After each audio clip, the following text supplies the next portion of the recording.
পুরোটা অপারেশন করতে পারে নাই, কেমন একটা জায়গায় আপনার মাথায় ব্রেনের মধ্যে টিউমারটা যে এটা মানে কি মানে রিমুভ করতে পারবে না, তবে কিছুটা আপনার এই করে দিয়েছে আর কি, যে কি বলে ক্লিন করে দিয়েছে।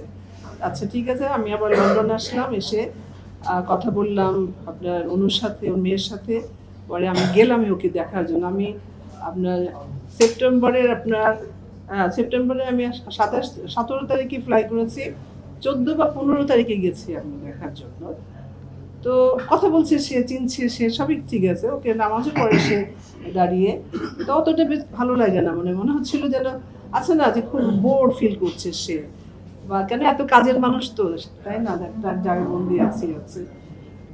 তারপর আমি চলে আসছি, তারপর হলো ওর সাথে ছবিও তুলেছি আমি, আমার এক বান্ধবীও গিয়েছিল, কিন্তু দেখলাম যে ওরা ওদের ফ্যামিলিগতভাবে কাউকে জানাচ্ছে না আর কি, যার জন্য কিন্তু আমি এসে কাউকে বলিনি, শুধু আমি বলেছি মিশা ভাইকে, বুঝতে পারছি, মিশা ভাইকে ছবি পাঠিয়েছি, আমার কাছে এখন আছে, বসে আছে কথা বলছি নর্মাল, কিন্তু একটু ওই মুখটা একটু বেঁকে গেছে, একটু অসুস্থ যেটা হয় আর কি, কিন্তু কথা বলছি স্পষ্ট, চিনছে এভরিথিং। তো মাঝে মাঝে একটু একটা কথা তো বলতেছিল, আমার বোধহয় 75 মনে হয় না, একটু আছে না মাঝে মাঝে একটু আছে না, যেন কোথায় দূরে চলে যাচ্ছে, তারপর আবার নর্মালাইজ।